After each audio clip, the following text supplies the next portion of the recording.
Hi everyone, happy full moon, last full moon of 2020.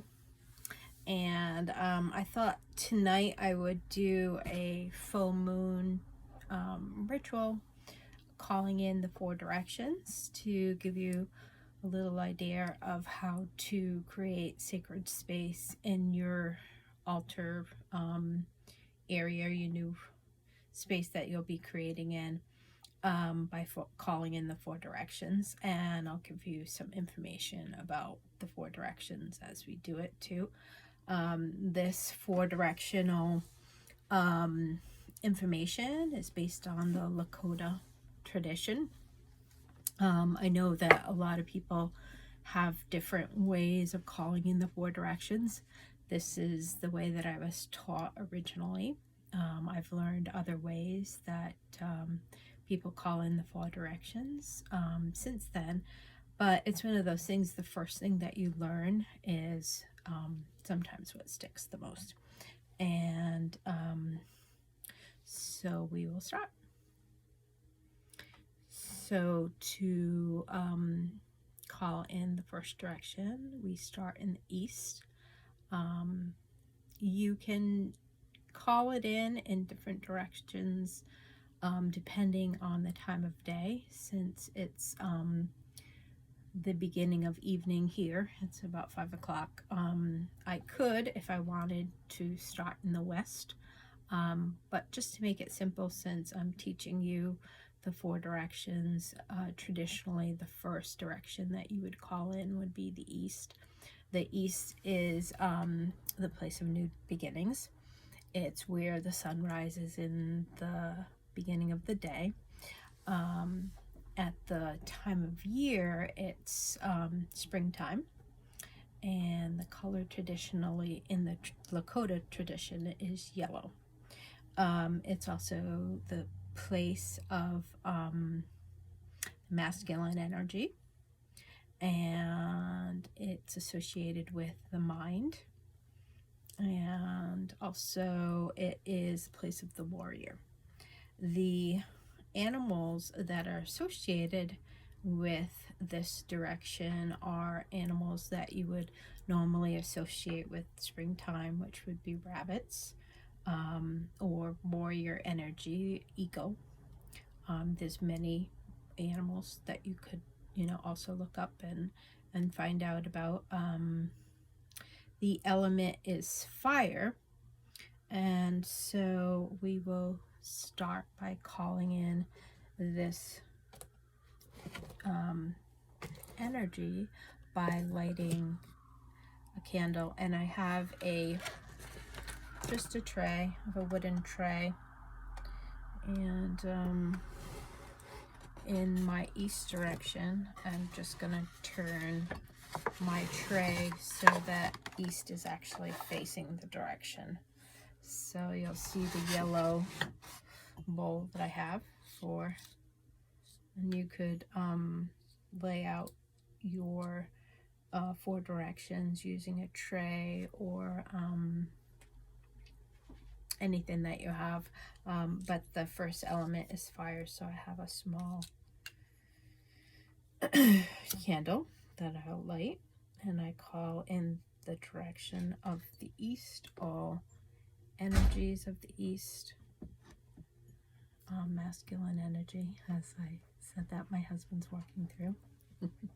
Right on cue. And also to one of the things I wanted to do is, and I'll do that now, is just light a little sage too, because I am calling in the directions, but I also want to sage a little bit first too. And I'm also doing this because this is my new space for working officially yesterday or a Monday. So I've had this as a space before, but I'm reintroducing for this new business work that I'm doing of coaching and creative work.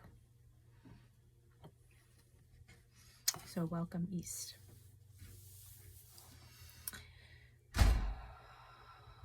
And you can just kind of Do a nice little grounding. The next direction that we will be calling in is the direction of south.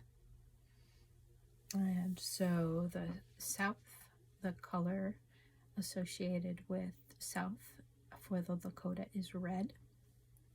And the time of day is noon. And the element is water. And it is associated with children's energy. And the place in the body is heart or the emotions.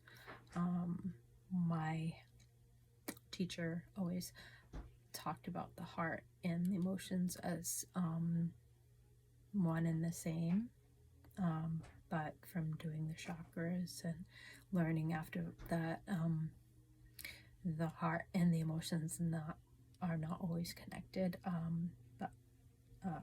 so that's the energy of south. The animals associated with summer are animals that are associated with summer, like the field mice, and element of water is fish. So to do that, I have some,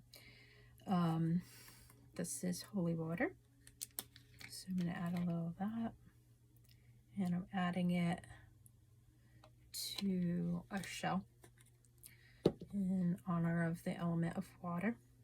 And I also have this other water, sacred water, that was gifted to me from a dear friend when she had gone to Ireland, and it's from a sacred spring from Mother Mary. So I'm going to add a few drops of that, and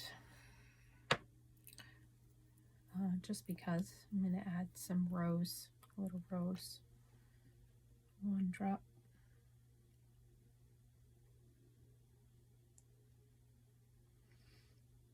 And so I have the water element for south, and welcome south. And for the next direction, we will be facing the west, and I am actually facing west right now. For west is the element of earth, and the color is black in the Lakota tradition, and the time of year is autumn, and the time of day is actually the time of day that is right now. It's sundown and early evening. It is balanced by the masculine energy of the east, by feminine energy. So the west is feminine energy.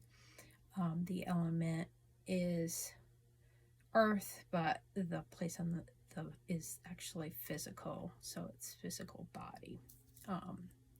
So it's east is mind, west is body.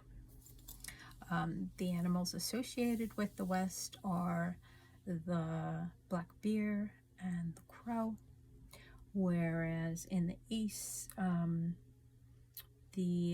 it's known as a place for the warriors. For the west, it's a place of the healers.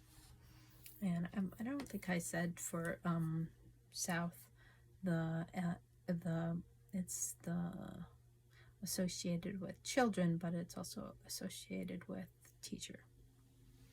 So for west, I have a black rock. It's a hematite. It's very heavy, very grounding, very earth energy. And I also have a metal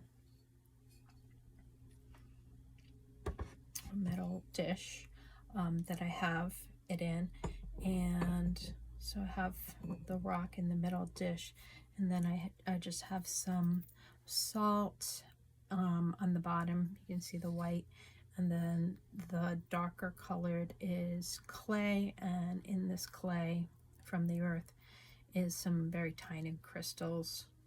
And so I'm going to just place that around my big hematite rock, grounding the energy of earth element in the west. Welcome, West, and all the energies and elements of the West beings. And then the last energy and four-directional element that we will be working with tonight is the north. And the north is the color of white, and it's the time of winter, and the time of day is nighttime.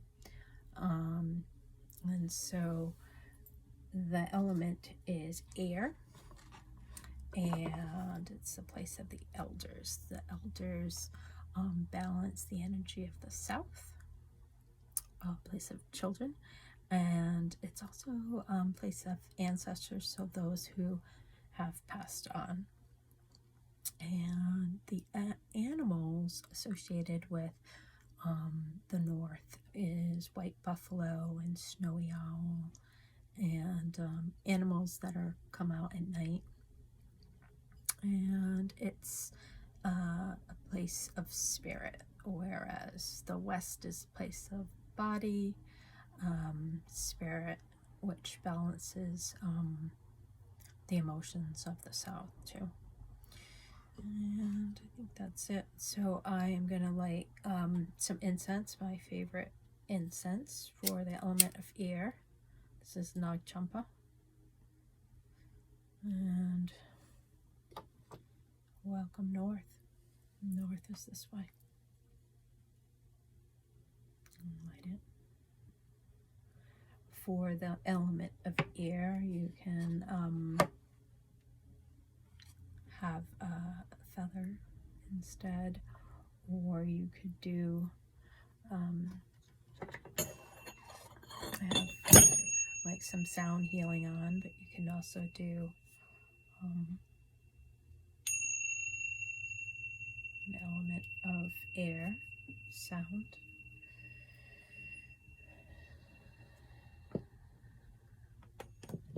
And when you would be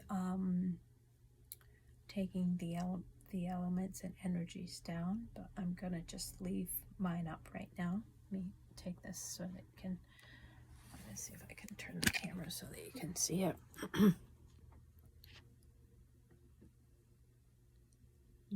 Yeah, I guess not. I think you'll be able to see that.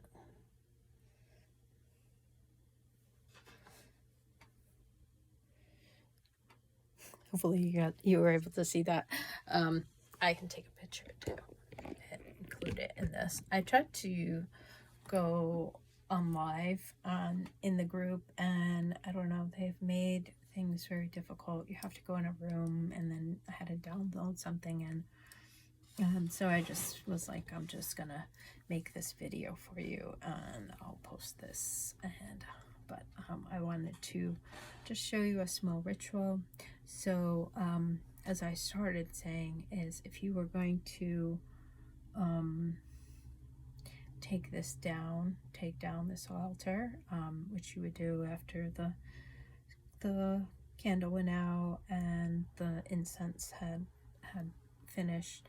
You would start from the end, and so I started in the east. So to take it down, I would take down and release the energies of the north, and then the west, and clean everything and put it back away, and then clean your water. For the water elements too, I usually like to just give it to a plant. You know, it's got good energy. For the crystals and salt, I put it outside. Salt's not good for your plants, so I wouldn't put that. But you would go opposite counterclockwise to release the energies and thank the energies for coming in and blessing your space, and you know, creating this full moon ritual for you. And so I wanted to say Happy New Year to you, and it's been great working with everyone so far, and I hope you have a wonderful Cancer full moon night tonight, and a Happy New Year. All right. Have a good night, everyone.